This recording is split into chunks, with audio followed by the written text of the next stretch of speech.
Bonjour à tous, bienvenue dans cette nouvelle bulle commerciale. Aujourd'hui, nous allons parler automobile. Automobile, c'est la liberté. Les chevaux au vent, rouler, pouvoir partir en vacances. Mais c'est aussi un métier de plus en plus complexe, notamment pour les commerciaux. Le commercial automobile, c'est l'un des plus vieux métiers du monde depuis qu'il existe des autos, donc depuis les années 1900.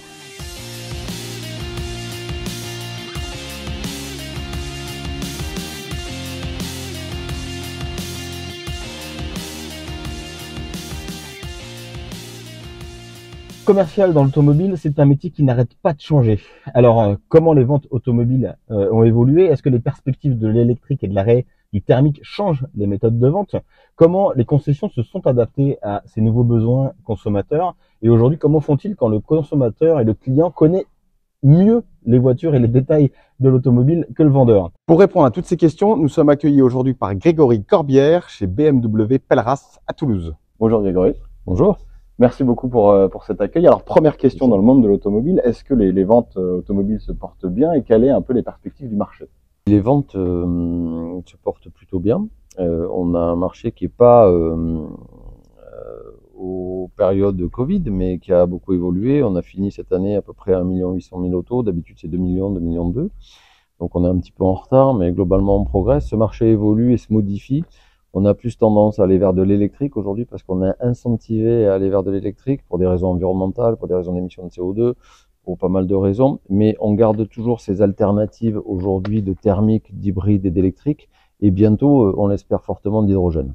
Alors, c'est intéressant parce que le milieu, on va dire, technologique, en tout cas de la motorisation, change, mais par rapport aux consommateurs aussi, aux commerciaux, la façon aujourd'hui d'acheter une voiture a changé, notamment avec le digital. Tu parlais de Covid tout à l'heure, où on sait que la digitalisation a beaucoup explosé dans cette période-là. Aujourd'hui, comment sont formés ou accompagnés tes commerciaux, justement, avec cette modification du digital quand un consommateur vient en concession et connaît déjà tout sur le produit? Ouais. Alors justement, en fait, il faut se mettre au niveau du consommateur aujourd'hui. Le commercial avant avait une sacrée valeur ajoutée puisqu'il avait beaucoup plus de connaissances que le client. Et aujourd'hui, en fait, c'est un peu l'inverse. Donc du coup, on a dû rendre de plus en plus compétent un conseiller commercial, non seulement sur les données techniques, mais aussi sur de l'élégance relationnelle, sur le marché, sur le conseil, l'écoute vis-à-vis du client. Et donc, on a renforcé en fait cette position en incluant dans notre propre entreprise un formateur à temps plein. Donc, on a intégré véritablement cette nouvelle fonction qui permet au commercial d'aller puiser de l'information sur la technique de vente, sur le marché, sur les besoins de consommation, sur la fiscalité, sur pas mal de choses, qui fait qu'en fait, il se sent beaucoup plus à l'aise. Et on a beaucoup misé sur l'élégance relationnelle pour avoir un contact et une relation humaine. Parce que en fait, quand on pense digital, on pense transaction numérique, on pense information numérique. Et en fait, on en oublie un petit peu la relation humaine. Et donc, on a favorisé, nous, ici, chez Pelleras, la relation au travers du comportement et du conseil. Alors, c'est très intéressant ce changement parce que justement, je prends un exemple d'il y a quelques années, j'ai fait quelques recherches sur le monsieur Joe Girard, né en 1928 à Détroit, dans le Michigan, et dans le Guinness Book des records comme le meilleur vendeur automobile. Il aurait vendu plus de 13 000 Chevrolet en 15 ans, donc près de 800 voitures par an, un peu plus de 800 voitures par an, c'est ce qu'on a calculé ensemble tout à l'heure. Donc, on était dans la performance, effectivement, de la voiture, et donc dans l'incentive de dire vendre, vendre, vendre. Toi, tu parles là beaucoup plus de conseils, d'accompagnement, mais comment sont incentivés ou challengés des équipes commerciales sur ces nouvelles méthodes de conseil et d'accompagnement? Alors, c'est une question un peu délicate parce qu'on a évidemment beaucoup de challenges, notamment vis-à-vis du constructeur, vis-à-vis du marché, et on doit avoir un positionnement sur la place toulousaine et la région. Du coup, on doit avoir des équipes relativement compétentes et avoir des repères en termes de volume. Donc, on doit faire des volumes suffisants pour être marquants sur la place toulousaine. Ensuite, on doit favoriser beaucoup l'expérience client. Et nos commerciaux sont challengés sur les performances commerciales et aussi sur l'expérience client, le relationnel, le comportement et le côté qualitatif de la vente. En fait, c'est plus seulement la performance individuelle avec de la distribution automobile, c'est plus favoriser l'expérience client autour du conseil, du financement et être à l'écoute par rapport à l'utilisation du véhicule selon évidemment des critères que se sont fixés les consommateurs. Donc aujourd'hui, on est vraiment sur du conseil, on challenge les commerciaux sur l'écoute, beaucoup. Et alors, juste sur l'écoute et l'accompagnement, aujourd'hui, une voiture, on n'achète plus simplement une voiture, mais comme beaucoup de produits, je sais que dans le commerce, il y a plein d'éléments qui se sont développés, notamment autour des services. Et aujourd'hui, quand on achète une voiture, il faut qu'elle dure, il y a de l'entretien, etc. Quelle est la place justement du service aujourd'hui dans la fonction commerciale? Et est-ce que vous avez peut-être des commerciaux sinon spécialisés par secteur? Le service est primordial, crucial et fondamental puisqu'il est complémentaire par rapport à la vente, mais en fait, il est indissociable de la vente. On commercialise aujourd'hui des produits et à ces produits-là, on a aussi du service. Mais c'est du service lié au produit même et du service lié à la concession et à la structure en fait. Donc on a, nous, l'intention de se différencier du réseau BMW Mini qu'on peut trouver en l'occurrence partout en France. On a un modèle de distribution qui évolue grandement puisque jusqu'au présent, nous étions figés sur le commerce automobile. Demain, le constructeur commercialisera lui-même les véhicules en direct. Nous serons intermédiaires. Donc, nous occuperons de l'expérience client, des essais, des livraisons. Mais en fait, on aura une activité après-vente beaucoup plus soutenue. Et du coup, on doit accentuer notre service après-vente, la relation client au travers de l'après-vente et développer des services à l'après-vente pour essayer justement de fidéliser cette clientèle par l'après-vente. On dit souvent que l'après-vente, chez nous, c'est l'avant-vente en fait. C'est-à-dire que c'est parce qu'on sera bon à l'après-vente qu'on sera bon à la vente et que le client sera intéressé par nous et nos prestations. Alors, qu'est-ce qu'on fait aujourd'hui pour fidéliser cette clientèle? On a développé des services qui sont propres à l'entreprise Pelleras.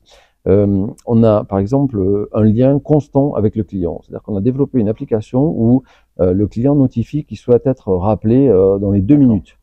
Et en fait, on a pris l'engagement de rappeler les clients dans les 2 minutes, quelle que soit leur problématique et quelles que soient les heures de jour ou de nuit.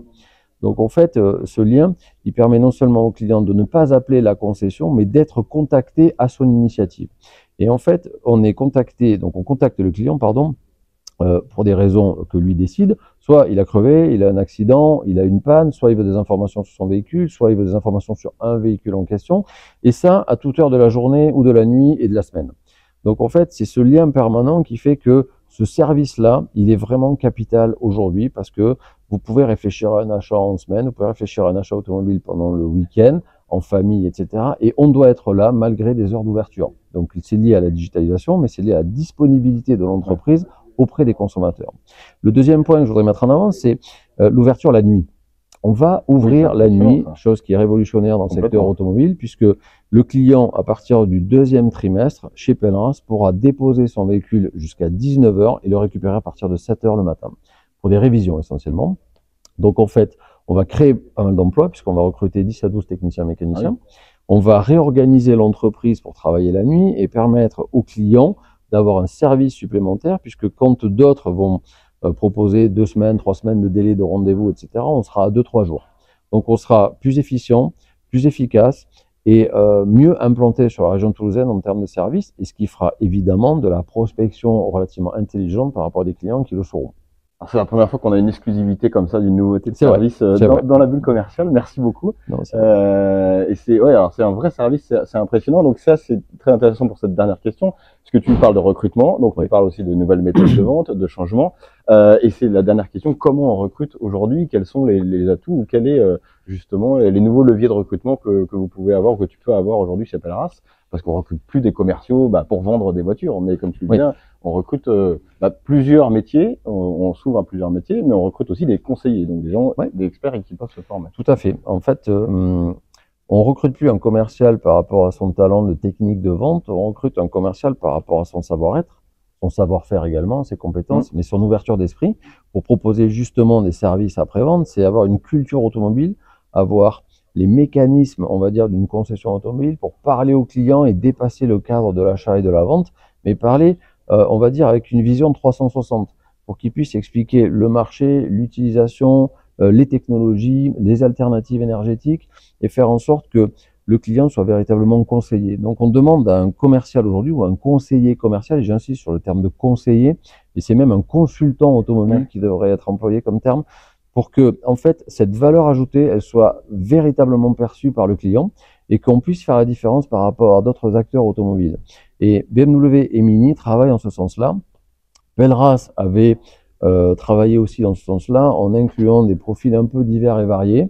Pendant le Covid, on avait recruté des concierges de l'hôtellerie pour les intégrer dans notre structure et infrastructure automobile pour qu'en fait, on puisse s'adapter véritablement au client en lui proposant des services Donc l'hôtellerie était l'exemple parfait d'un 5 étoiles à la disposition du client, ce qu'on a voulu faire aussi chez Pelleras en proposant un service très très exclusif et des nouveautés qui n'existent pas dans le secteur automobile.